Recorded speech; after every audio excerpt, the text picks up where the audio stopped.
오늘 새해 들어 네 번째 주일인데 또 교회에서 드린 예배는 첫 주일이 되죠. 또 감격스러운 귀한 예배에 오신 우리 성도님들께 감사드리고 또 우리에게 예배의 기회를 주신 하나님께 감사를 드립니다. 또 이 자리에 참 우리가 믿음으로 오셨는데 우리의 힘은 살아계신 하나님이 우리의 힘이에요. 예, 그것이 우리에게 변치 않는 평생의 진리가 될 수 있기를 간절히 축원합니다. 예, 자녀를 여럿 두신 분들은 그 자녀가 든든함이 될 때가 많이 있죠. 힘이 되고 특히 부모가 점점 연세가 많아지고 연로해지면 자녀가 많을수록 든든함이 된다는 것을 주변에서 저도 많이 보게 돼요.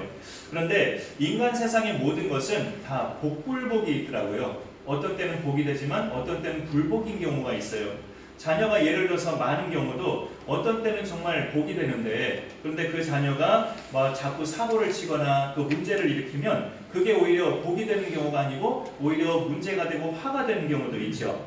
그런 부분에 있어서 참 우리에게 그 어떤 순간에도 복불복이 아닌 유일하게 늘 복만 되는 대상은 살아계신 하나님이셔요. 하나님은 우리에게 복불복이 아니고 늘 복의 대상입니다.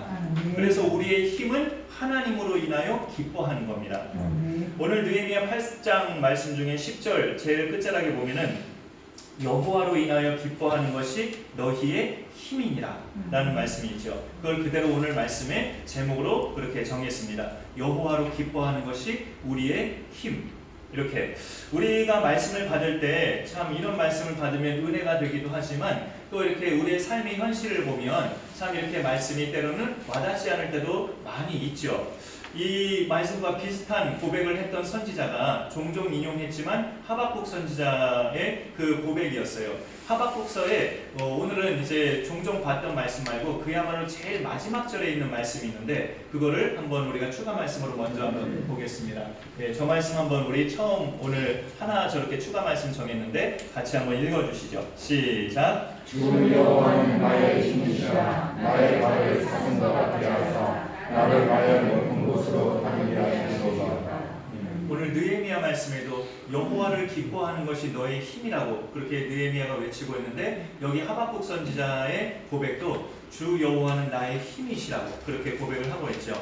하나님이 나의 힘이시기 때문에 이 하박국 선지자는 이 말씀 바로 앞절 3장 18절에서 나는 여호와로 말미암아 즐거워하고 나의 구원의 하나님으로 인하여 기뻐하리로다 그렇게 고백을 해요. 이 말씀 앞절에서 우리가 이런 말씀 받을 때 정말 받는 때는 은혜가 되고 나도 그렇게 살리라 결단도 하는데 우리 현실이 또 그 앞절에 해당하는 하박국 선지자가 여러 가지로 나열했던 현실처럼 되면 하나님으로만 즐거워하고 기뻐한다는 것은 좀 심하게 말해서 말 같지 않은 소리로 들릴 수도 있어요. 우리의 현실이 하박국 선지자가 나열했던 그런 현실처럼 되면 무화과나무에 포도나무에 열매도 없는데 감람나무에 소출도 없고 밭에 식물도 없는데 우리의 양도 없고 외양간에 소도 없는데 나는 하나님으로만 기뻐한다. 이 말 같지 않은 소리로 들릴 수 있단 말이죠. 지난해 코로나 때문에 많은 소상공인들이 경제적으로 정신적으로 굉장히 고통의 시간을 보냈습니다. 그런데 만일 이게 올해도 계속 간다면 지난해보다 더 힘들어지고 그야말로 파산 지경에 이르게 되겠죠. 하박국 선지자는 그래도 나는 여호와로 인하여 즐거워하고 나의 구원의 하나님으로 인하여 기뻐하겠다는 고백이에요. 어떻게 이럴 수가 있을까 생각해 볼 때 여호와로 기뻐하는 것만이 우리의 힘이기 때문에 그래요. 다른 것으로 기뻐하는 것은 우리의 힘이 되지 못해요. 하나님 때문에 기뻐하는 것만이 나에게 힘이 되기 때문에 그럴 수 있다는 것입니다. 다른 모든 것은 내 곁에 있다가도 다 때가 되면 사라지잖아요. 오래 사신 분들 다 잘 아시잖아요. 영원히 내 곁에 있는 게 없어요. 때가 되면 다 나하고 헤어지든가 내 곁에서 떠나요. 그러나 하나님만은 안 떠나니까 언제나 하나님만은 임마누엘 우리와 함께 하시는 하나님이시기 때문에 그분만이 우리의 힘이에요. 우리 강선하나님교회 성도님들마다 하나님 때문에 기쁘시고 하나님 때문에 힘을 얻는 삶이 되시기를 간절히 소망합니다. 내가 하나님으로 인하여 기뻐하려면 하나님이 날 기뻐하시면서 남겨주신 말씀으로 들어가야 합니다. 그 말씀으로 들어가면 하나님이 나를 얼마나 기뻐하시는가를 알 수 있기 때문에 나도 하나님으로 인하여 기뻐할 수 있어요. 우리가 1월 첫 주일에 시편 1편을 영상으로 예배드리고 또 주보용지로 예배드리셨지만 그렇게 시편 1편 복 있는 사람은 말씀을 나눴었죠. 복 있는 사람은 여호와의 율법을 즐거워한다고 기뻐한다고 그렇게 기록되어 있었습니다. 왜 율법을 즐거워할까요? 하나님이 그 율법은 자기 백성을 기뻐하시고 사랑하셔서 주신 말씀이기 때문에 율법을 읽으면 하나님의 사랑이 느껴지기 때문에 그리고 율법은 인간의 무능함을 이 말씀을 어느 거 하나도 제대로 지킬 수 없다는 인간의 무능함을 철저하게 알게 하면서 우리를 생명으로 예수께로 인도하는 안내서이기 때문에 율법을 접할 때마다 하나님이 나를 얼마나 사랑하시고 나를 기뻐하시는가를 느낄 수 있단 말이죠. 그 말씀 속으로 들어갈 때 우리도 하나님으로 인하여 기뻐할 수 있단 말입니다. 오늘 느헤미야 말씀을 보면 학사 에스라는 일종의 그 성직자고 느헤미야는 이제 사회 지도자인데 학사 에스라가 수문학 광장에 모여서 이스라엘 백성 앞에서 율법을 낭독해요. 8절에서 9절 초반까지 보면 하나님의 율법책을 낭독하고 그 뜻을 해석하여 백성에게 그 낭독하는 것을 다 깨닫게 하니 백성이 율법의 말씀을 듣고 다 우는지라 라고 말씀하고 있습니다. 이제 예배 드리시다가 추우시면 난방 켜셔요. 또 저는 상관없으니까요. 약간 썰렁할 수도 있으니까 그렇게 좀 말씀드려 봅니다. 여기 이렇게 한 절 반에 걸쳐서 말씀을 좀 읽어봤는데 에스라가 낭독하는 율법의 말씀을 듣고 백성이 울었어요. 이 왜 울었을까 보면은 우리가 여기 그 답이 구체적으로 나와 있지는 않지만 자신들의 죄 때문에 울었어요. 하나님 말씀을 듣고 울었다. 그거는 자신들의 죄 때문에 울은 거예요. 우리가 그동안 하나님께로 향하지 못했었구나. 나라 잃고 떠돌이 백성 됐다는 이유로 자포자기하면서 우리 믿음의 조상들이 지켜왔던 율법을 우리는 버렸구나. 제대로 지키지 못했었구나. 자신들의 죄와 무지를 깨달으면서 에스라가 낭독하는 율법을 듣자마자 온 백성이 울기 시작한 겁니다. 오늘 말씀에서 우리가 알아야 할 것은 말씀을 통한 회개의 눈물은 말씀으로 인해 기뻐하는 신앙생활의 시작점이 된다는 것. 우리가 어느 시점에서 이 말씀이 나에게 기쁨으로 다가옵니까? 이 말씀 때문에 내가 회개의 눈물을 흘린 다음부터 이 말씀 때문에 내가 죄 많은 인간이었구나, 죄 많은 더러운 인간이었구나를 알고 회개의 눈물을 흘린 다음부터는 말씀 때문에 이제 기쁨의 감격의 순간으로 들어가는 거예요. 그 작업이 이루어져야 이제 말씀을 받을 때마다 그 말씀이 나의 힘이 되고 능력이 되고 기쁨이 되는 겁니다. 그렇지 않으면 아직까지 나에게 회개의 작업이 이루어지지 않았다는 뜻이에요. 에스라가 낭독하는 율법을 듣고 백성이 운 것은 이들이 하나님께로 돌아오고 있다는 청신호입니다. 말씀을 듣고 나의 죄 때문에 내가 울었다. 그러면 이 죄만 아니면 하나님 말씀을 듣고 울 이유는 없어요.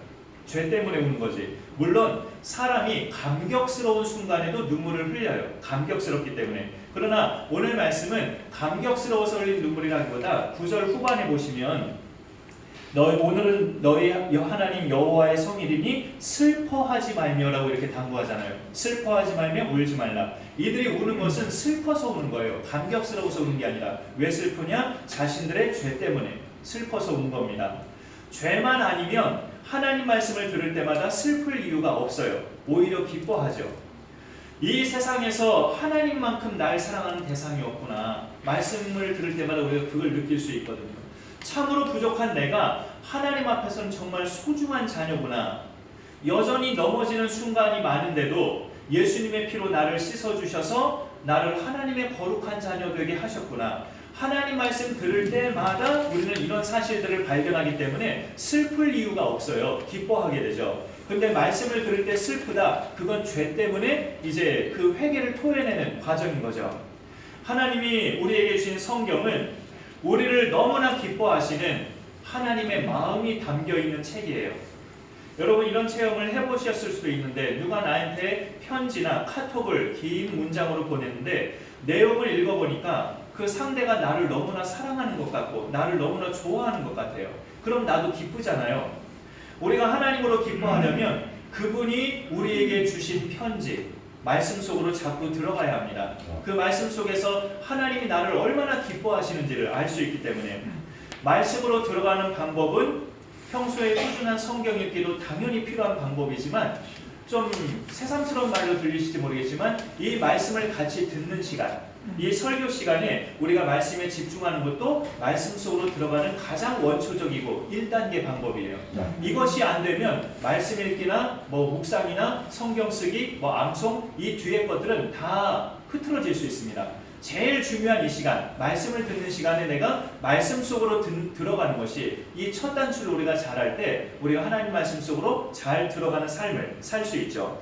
오늘 느헤미야 8장에 담겨진 그림을 볼 때 우리는 우리의 어떤 모습을 하나님 앞에 회개해야 할까요? 이게 다 개인적으로 똑같은 것은 아니기 때문에 뭐 조심스러운 말이지만 우리가 어쩌면 그동안 예배를 나의 생명과 같이 여기지 못하는 경우가 있었다면 그것도 회개의 요소가 되죠. 내 삶의 우선순위에서 예배는 항상 두 번째나 세 번째였다면 그것도 절대적인 회개거리가 됩니다. 아무리 바쁘고 피곤해도 내가 반드시 하는 일이 있어요. 분명히 있습니다. 아무리 바쁘고 피곤해도. 근데 그게 예배는 아니었다면 회개의 요소가 됩니다. 아무리 바쁘고 피곤해도 우리가 다른 것들은 중요한 것들은 반드시 하잖아요. 근데 그게 예배가 아니었다면 회개의 요소가 돼요. 그리고 우리가 예배를 드릴 때도 하나님을 기뻐하면서 나아가지 않았다면 그것도 회개의 요소가 됩니다. 때로는 이게 뭐 저도 그런 경우도 있는 것 같아요. 다른 사람이 참석 여부에 따라서 나도 참석 여부를 결정했던 것. 이것도 하나님 앞에 회개거리가 돼요. 이 모든 여러 가지 것들이 하나님 앞에서 죄였음을 아는 사람만이 예배자로서 회복될 수 있어요. 이런 것들이 죄라는 것을 오늘 말씀 중에 어떤 말씀이 우리한테 알려줍니까? 여호와로 인하여 기뻐하는 것이 너희의 힘이라. 이 말씀. 하나님으로 인하여 기뻐하고 하나님으로 인하여 힘을 얻고 나아가는 것이 예배인데 우리가 드려진 예배가 그렇지 못한 때가 많았다면 이것이 회개의 요소가 돼야 한다는 거죠.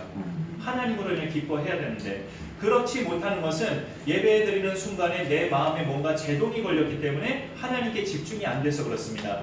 복잡한 마음으로 앉아있다가 가는 경우도 있을 수 있죠. 어떤 예배 때는.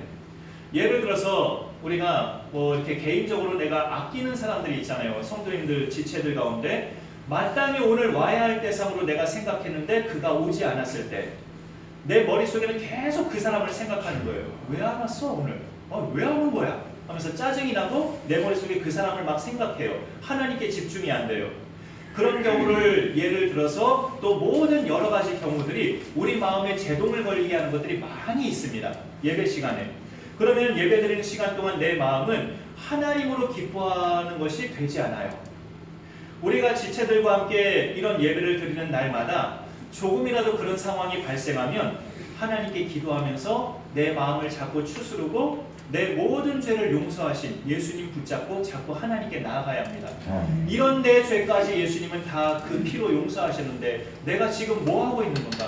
내가 지금 누구를 정죄하고 있는 건가? 내가 지금 누구를 못마땅하게 생각하고 있는 건가? 내가 왜 이러는 건가? 하면서 예수님의 이름 붙잡고 자꾸 마음을 추스르고 나아가야 돼요. 우리가 지난해 8월에서 9월까지도 딱 5주 동안 주일 예배를 가정에서 드렸는데 이번 연말과 연시에도 교회적으로는 공교롭게도 그때처럼 5주 동안 가정 예배를 드렸습니다. 이러다 보니까 잠깐 순간적으로 마음에 이런 생각도 들었어요. 주일 예배, 정말 교회에서 드린 주일 예배가 기다려지던데 어떤 마음으로 기다려졌냐면 6, 7살 되는 어린아이가 7살 정도 되는 어린 자녀가 엄마 아빠가 일주일 동안 어디 출장이나 여행 가서 그럼 6, 7살 된 자녀는 어때요? 엄마 아빠 오기만을 눈이 빠지게 기다리죠. 할머니한테 엄마 언제 와? 아빠 언제 와? 하면서 계속 물어보죠. 그 6, 7살 된 어린아이가 일주일 동안 집 밖에 나간 엄마 아빠를 눈이 빠지게 기다리는 것처럼 그런 마음으로 주일 예배, 교회에서 드린 주일 예배가 어떤 순간에는 그렇게 기다려지더라고요. 오늘이 여호와의 성일입니다. 여기 느헤미야서에 몇 번 지금 여호와의 성일인 너희들은 슬퍼하지 말라, 근심하지 말라, 다 같이 기뻐하라 이런 말씀이 나오는데 오늘이 우리가 지키는 여호와의 성일이에요.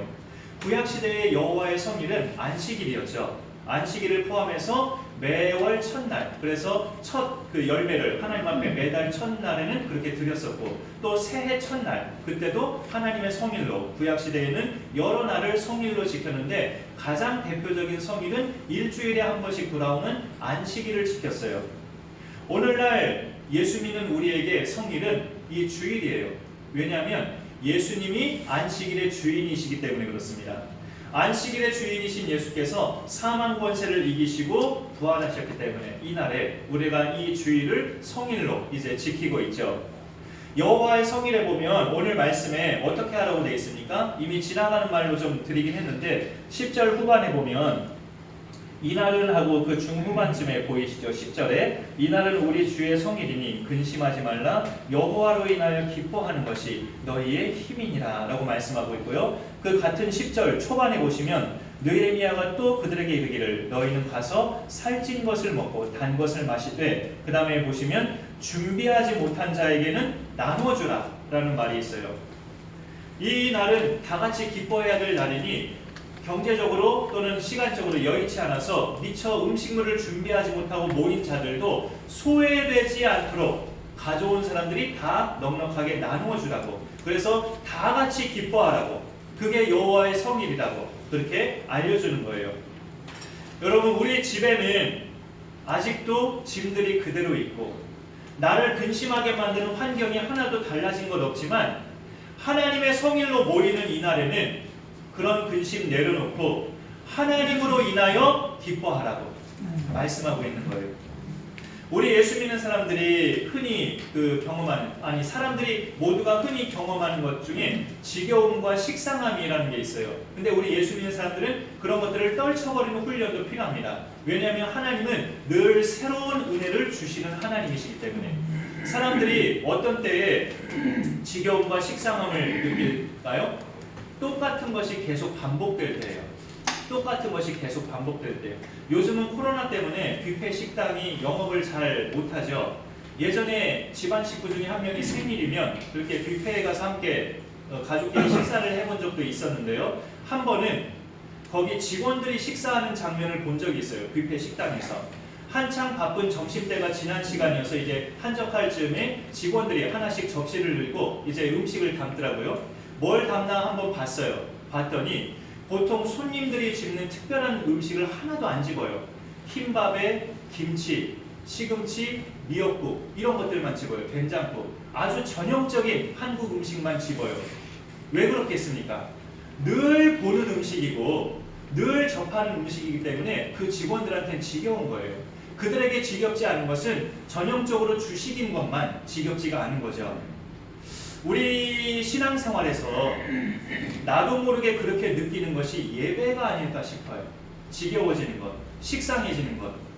사람 입장에서는 사람이니까 그럴 수도 있겠죠 라고 생각을 할 수도 있지만 그게 만약에 계속되면 하나님께서 개입하실 수 있어요.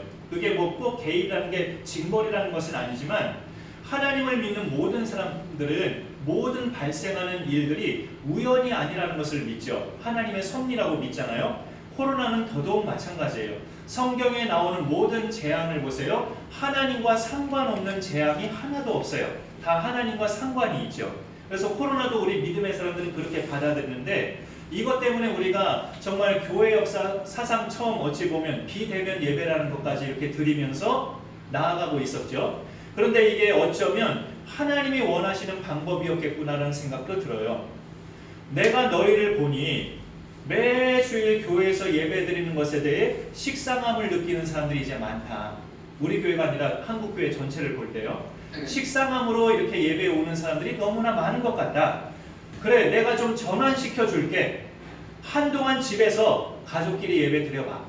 이렇게 하나님이 그런 코로나라는 방법을 통해서 그런 수를 쓰신 것 같아요. 이런 체험을 하면서 너희 모두가 주일 예배를 다시 사모하고 교회를 사랑하는 마음을 다시금 회복하라. 이렇게 말씀하시는 거죠. 하나님의 그런 음성이 우리에게 임한 것으로 받아들이면서 오늘 예배가 우리에게 기쁨의 예배 되기를 소망합니다. 아멘. 예배가 기쁜 것은 예배 때문이 아니라 하나님 때문이에요. 아멘. 하나님 때문에 우리가 드린 예배가 기쁨의 예배가 되어야 합니다. 아멘.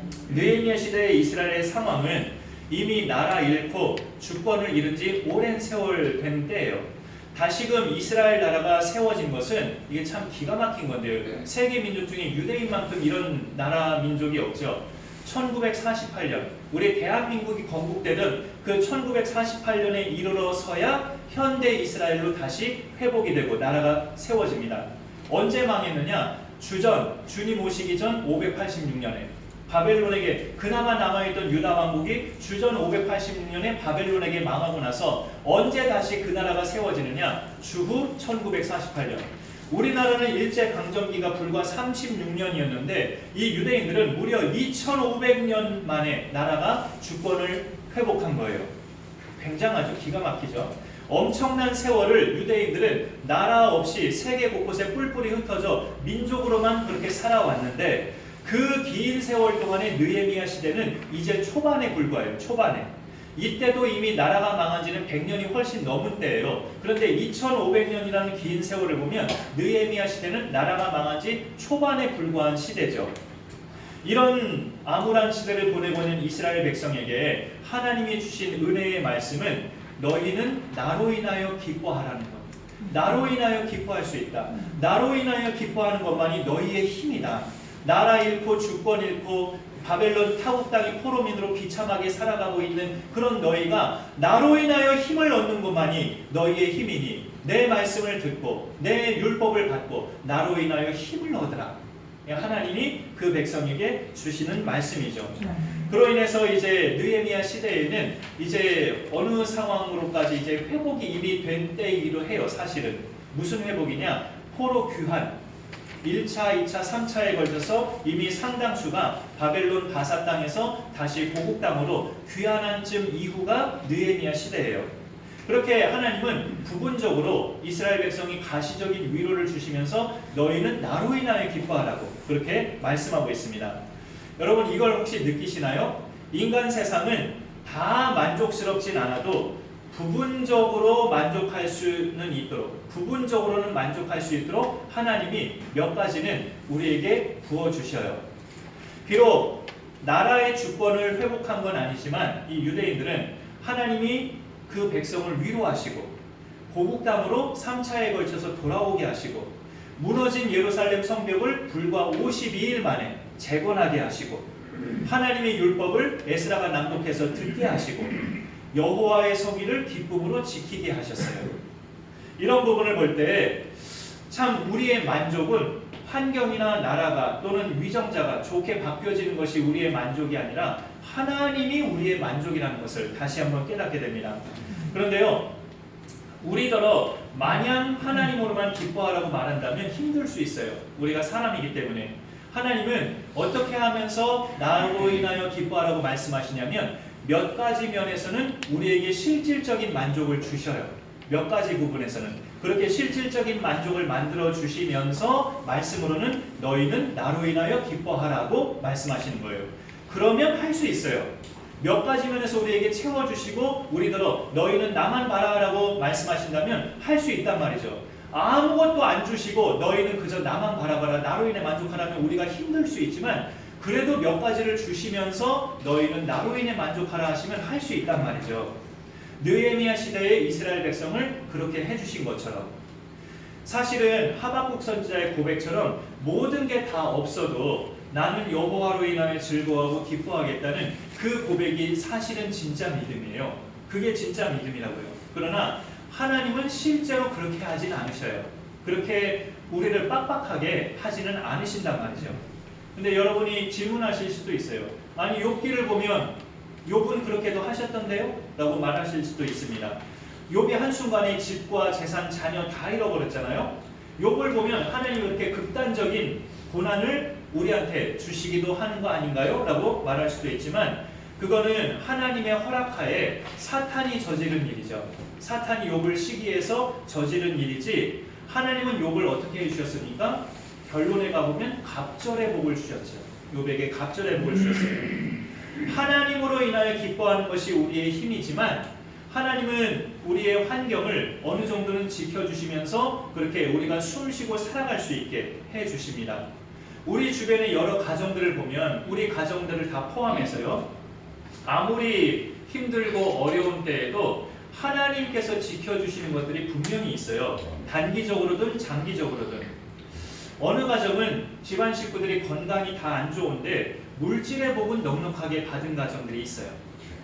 어느 가정은 가난한데 자식들이 잘 풀려요. 어느 가정은 아직도 갚아야 할 빚이 많은데 결정적인 순간마다 어디선가 돈이 생겨요. 어느 가정은 자식이 없는데 부부간의 금슬이 너무나 좋아요. 이렇게 가정마다 하나님이 몇 가지는 채워주신단 말이에요. 다 힘들지 않아요. 우리가 힘든 시간을 보낼 때도 있지만 특히 코로나 같은 경우는 전 국민적으로 힘든 시간이었잖아요. 그런 힘든 순간순간에도 하나님은 모든 면에서 다 힘들게 만들지 않으십니다.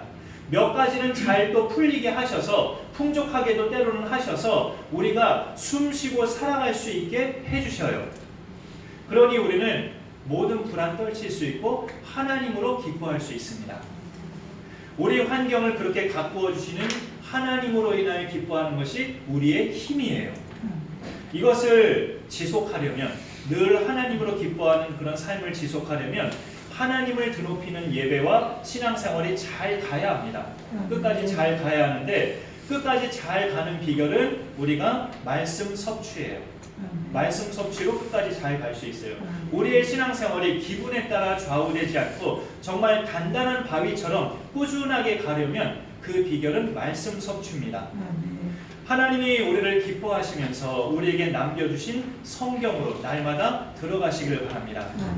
오늘 말씀 5절에 보시면 5절에 에스라가 모든 백성 위에 서서 그들 목전에 책을 펴니 책을 펼 때에 모든 백성이 일어서니라. 책을 펴는 순간 아직 에스라가 말씀을 읽지도 않았는데 온 백성이 다 일어섰어요. 그 말씀 앞에 하나님을 경외하는 마음이 온 백성에게 같이 일어난 거예요. 그리고 6절에 보면 에스라가 위대하신 하나님 여호와를 송축하며 모든 백성이 손을 들고 아멘 아멘 하고 응답하고 몸을 굽혀 얼굴을 땅에 대고 여호와께 경배하니라 라고 말씀하고 있습니다. 이게 우리가 드리는 예배에서마다 나타나야 할 그림이에요. 이런 그림이 우리의 예배 속에서 드러나야 합니다. 인도자와 온 회중이 하나님을 송축하고 몸을 굽혀 하나님을 경배하는 것. 왜 그래야 할까요?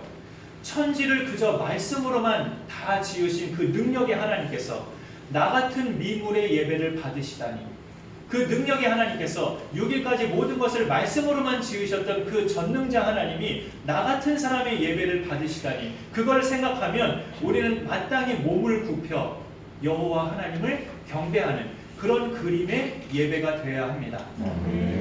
우리의 예배가 하나님과 그의 말씀 앞에서 늘 이와 같이 드려지기를 소망합니다. 이런 예배자에게 하나님이 주시는 약속의 말씀은 여호와로 인하여 기뻐하는 것이 너희의 힘이니라. 우리가 하나님으로 인하여 기뻐하며 이런 예배자로 나아가면 그 하나님 때문에 날마다 새 힘을 얻을 수 있다는 거죠. 이 사실, 이 진리가 우리 개인과 가정마다 현실이 되도록 예배자로서의 모습이 올 한 해 동안 잘 다져져가는 우리 모두가 될 수 있기를 간절히 축원합니다. 기도하겠습니다. 하나님 감사합니다. 오늘도 귀한 예배를 우리가 이렇게 6주 만에 또 교회로 모여서 하나님 앞에 기쁨과 감격의 예배로 드리게 하심을 감사드립니다. 온 성도님들과 또 학생들 또 이렇게 귀한 대상들이 다 같이 모여 한 가족이 되어 우리가 또 예배하게 하심을 감사드립니다. 이 예배를 또 하나님 받으시고 우리의 예배가 언제나 하나님으로 기뻐하며 나아가는 복된 예배가 되게 하여 주옵소서. 힘들고 어려운 코로나가 아직까지 계속되고 있지만 하나님을 기뻐하는 것이 너희의 힘이라고 오늘 말씀하고 있는데 날마다 하나님을 통해 우리가 새 힘을 얻고 이런 어려움들을 또 믿음으로 극복하며 하나님의 채워주심을 체험하며 늘 승리하며 마침내 승리의 깃발을 우리가 하나님 앞에 휘날리는 우리 모두가 되게 하여 주옵소서. 감사드리며 예수님의 이름으로 기도 올려옵나이다. 아멘.